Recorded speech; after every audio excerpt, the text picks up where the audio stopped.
Welcome to the Royal College of Physicians of Edinburgh's Case Notes podcast. Over the next few months, we're going to work our way around the body head to toe, exploring different body parts and organs and their history in a cultural, medical, social sense. We're going to hear from a historian or curator about their work studying these body parts and their history. And we'll finish up each episode by exploring some of the recipes that were developed in history to treat that part of the body.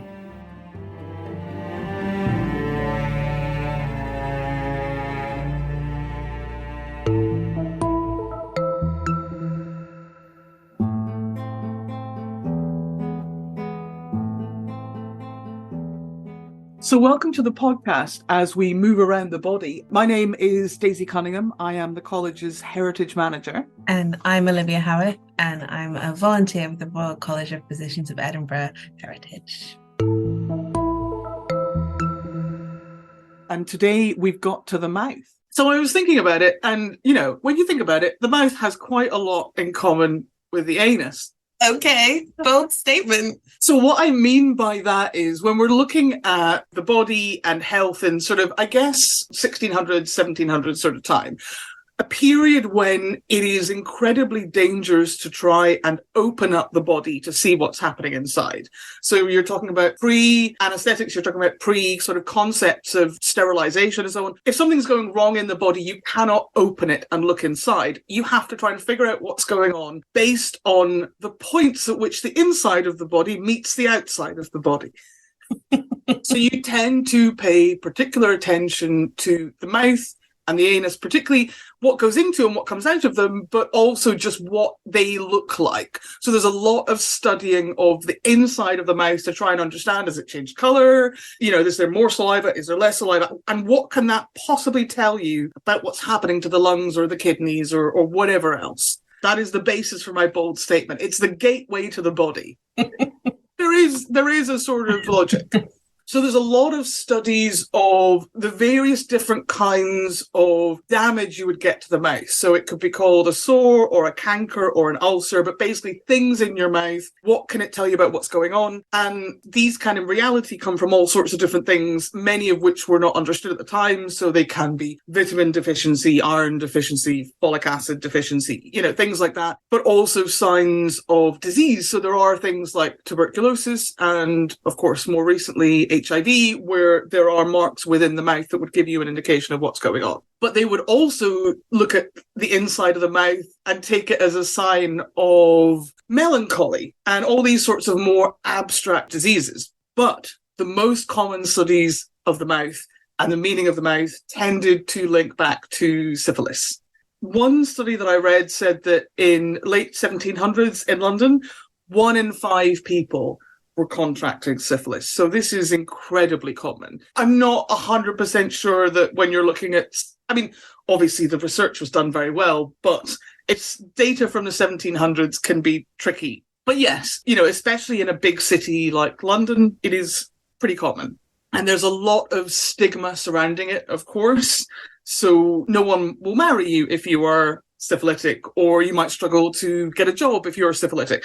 So it's something that you would be very concerned about the perception of. So I do feel quite sorry for anybody who had a vitamin deficiency and therefore had certain kind of sores.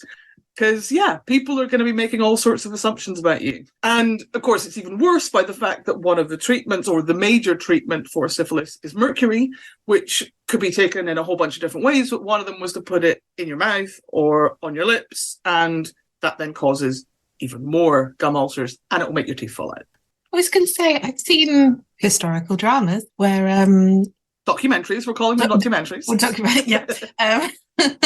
Where the mercury turns people's teeth silver. Yes, and it will do the same to the skin as well.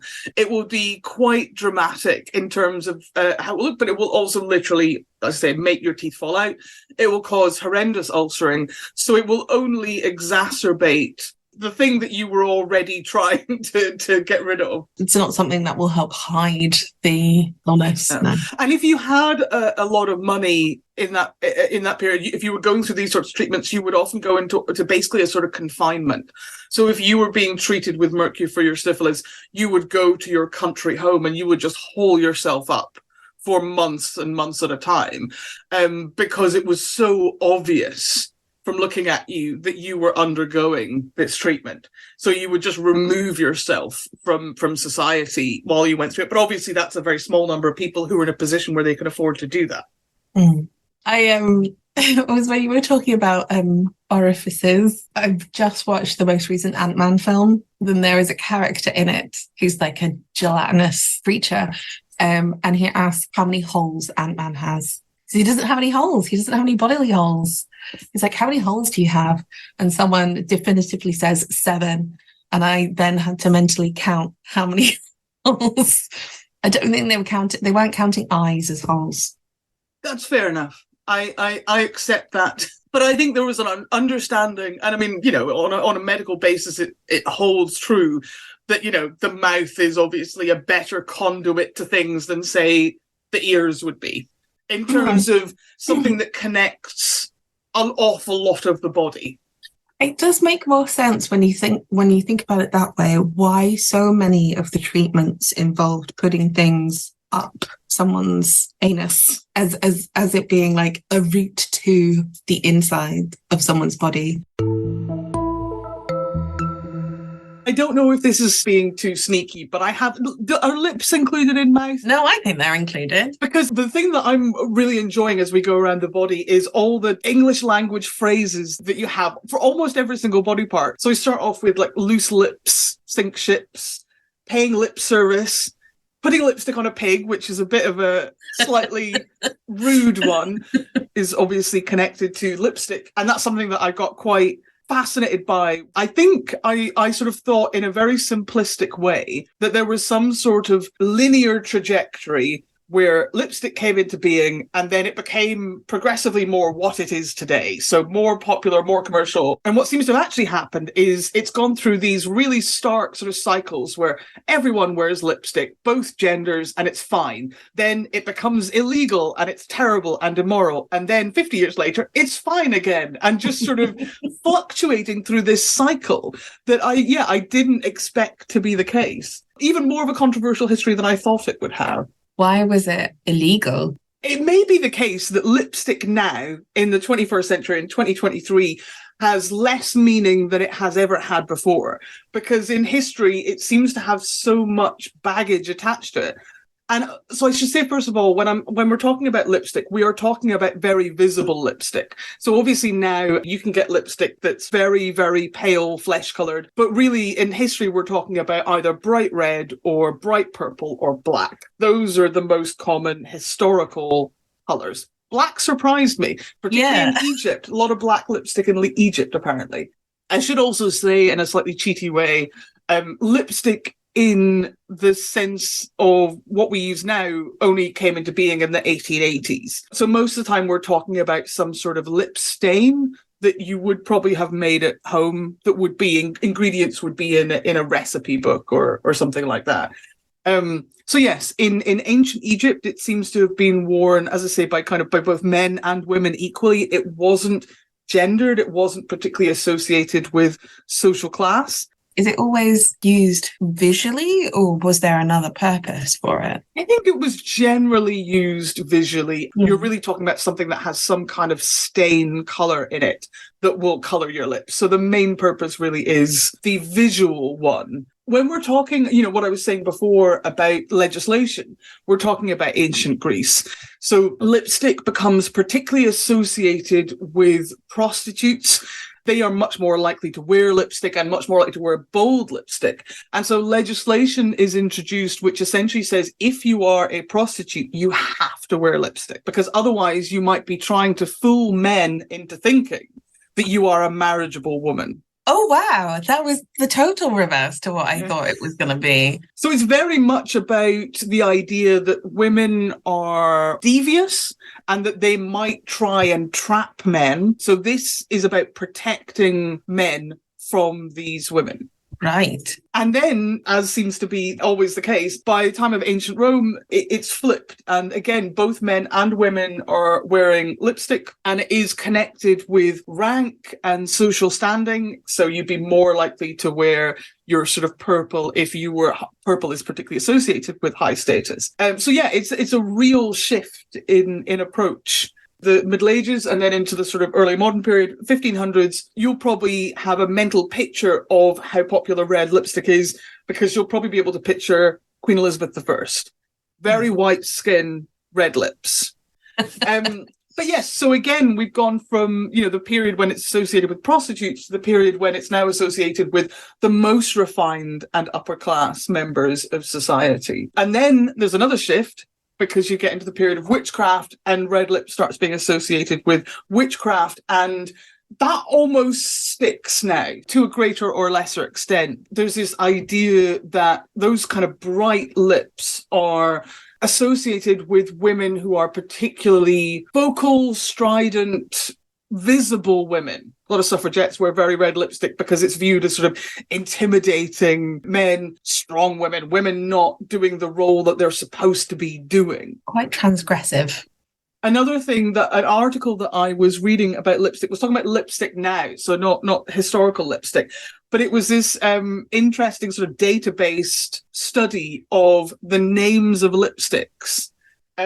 So it started off by talking about how lipstick sales in the 20th and into the 21st century has an inverse relationship with economic prosperity. So basically, the more poor people are, the more lipstick they buy. And then they were talking about, as I say, kind of literally looking at all of the lipsticks that are produced by the sort of major commercial companies, not necessarily, the smaller local companies. But the three largest categories of names were food, sex, and minerals. So all the names are things that are very indulgent, things that you might want to have or own or buy or have in your life in some way. I was just going to say, if there's any makeup marketing people out there, I much prefer a pun. If there's some kind of wordplay in the name, that's what lures me in.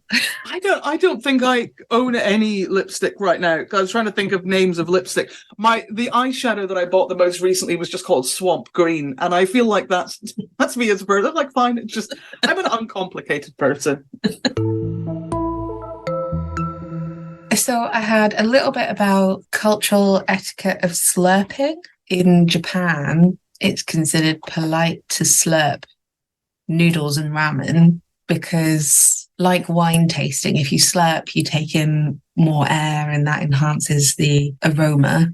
So you get more of the flavor of what you're eating. But also because noodles are thought to have their best texture when they're freshly cooked. You don't want them in the broth for too long because they go soft and disgusting. So if you eat quickly, if you slurp them quickly, then you are appreciating them at their best. I'm trying to think of any other do we have any equivalent food etiquette in Britain? Well, I think you're supposed to not slurp your food. And I remember when you have soup, you tilt the spoon away from you to scoop the soup onto your spoon. You're not supposed to blow on it, and you have to eat it silently. We didn't have etiquette classes at my school as a child.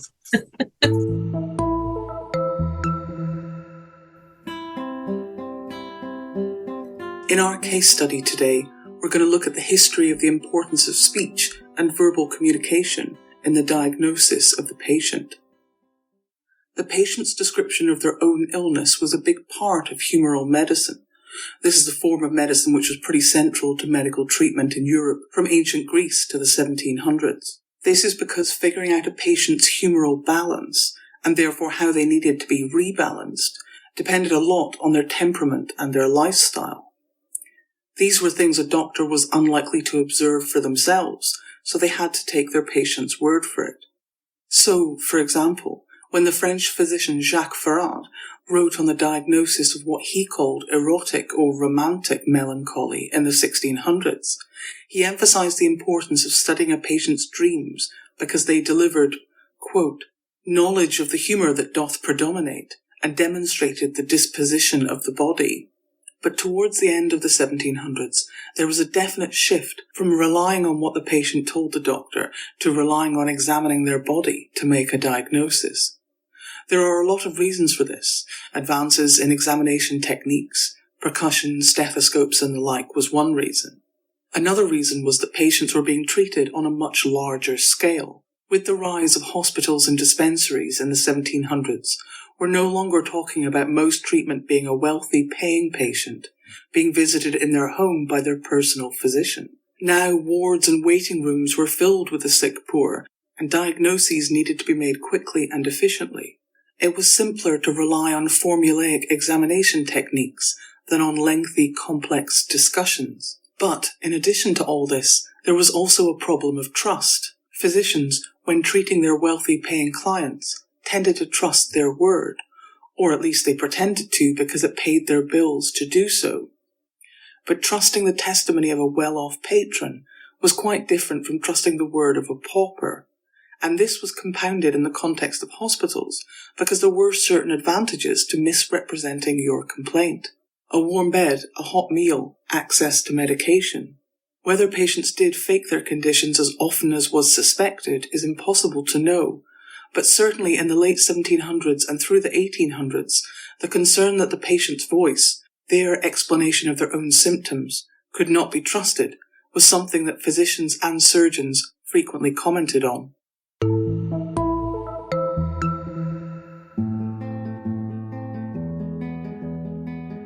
This short clip is courtesy of the Wellcome Collection and first aired on BBC Radio Sheffield in 1972. Well, once again, we say a warm welcome to Sheffield's Health Education Officer Frank Rowntree to the Walk Right In studio today. Frank, you caught me a little bit unawares earlier on. You gave me a red pill, said suck this and see what happens, and I got the shock of my life. I think you better explain what this pill's all about. Yeah, well, I'm hoping during the next few days at the Sheffield show to shock a great deal of people, number of people who come along. What I'm challenging the people of Sheffield is to dare to look themselves in their own mouths. Dental illness is one of our major problems today. It's a preventable condition, like so many other conditions, but it's only preventable if the individual takes action, and one of the most important actions is cleaning their mouths properly. You notice I don't say cleaning their teeth properly. You must clean the whole mouth because it's care of the gums and teeth that's terribly important. And what we want to show people is that they just don't know how to clean their teeth, and that they don't teach their children how to clean their teeth properly. Now, this red pill that you're talking about is quite a harmless little device, but it really does make you see the truth there in your mouth.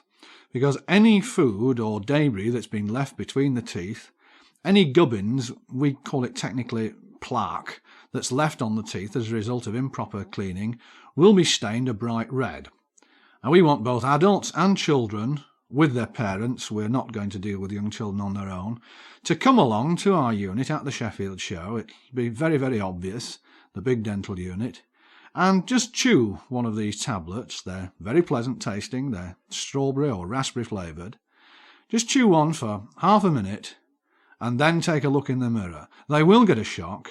I know I did the first time that I tried this, because I found that there were one or two nooks and crannies that I wasn't cleaning properly. If we learn where we've made our mistakes, we're able to go on and correct them. Clean the mouth properly, and cleaning of the mouth properly is one of the best safeguards against dental and oral illness of the mouth. You're your own best friend, along with the dentist, when it comes to protecting the teeth and promoting oral health.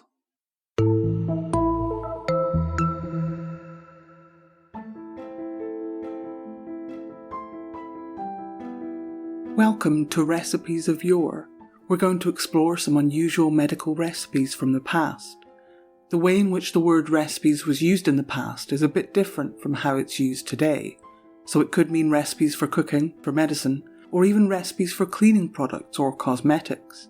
Very few of them were treatments we would recognise in the 21st century, and certainly none of these should be tried at home. A single household recipe book compiled by generations of women for use in the home, would contain recipes for custard and tarts alongside treatments for syphilis and gout. Recipes for cleaning products and cosmetics would be mixed in with those for laxatives. Recipes relating to the lips covered different types of recipes, both diseases or complaints of the lips, and recipes to beautify or colour the lips. One common lip complaint was cankers, which were ulcers which would develop around the lips or gums. Recipes to treat cankers included this one from an 18th century printed recipe book. Quote, burnt salt, burnt eggshells, burnt copper, burnt bones, wormwood, of each an equal quantity. Make powder thereof and mix them well together, and strew the powder into the canker, and let no water come to it. Other lip-related recipes from the same text included a recipe for sore lips, which was very simple. Quote, take a white hen's grease, and anoint therewith as you stand in need. Another similar recipe from the same book for chapped lips recommended goose and hen's grease, or oil of yolks of eggs applied.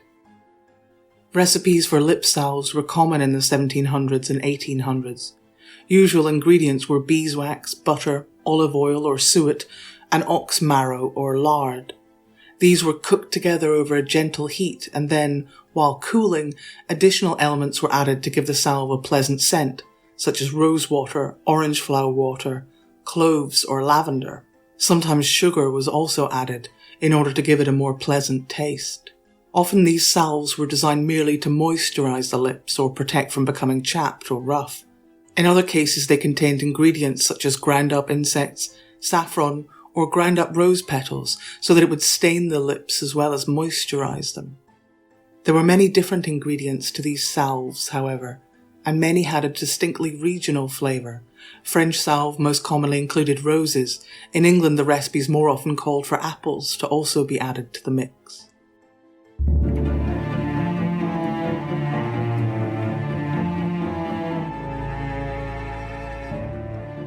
Thank you for listening to this Case Notes podcast. If you'd like to find out more about the work we do, you can visit our website at rcpe.ac.uk/heritage. You can also find us on Twitter at RCPE Heritage, and we have a Just Giving page, RCPE Heritage, linked to on our website if you'd like to support our work and help to fund future podcasts. Thank you.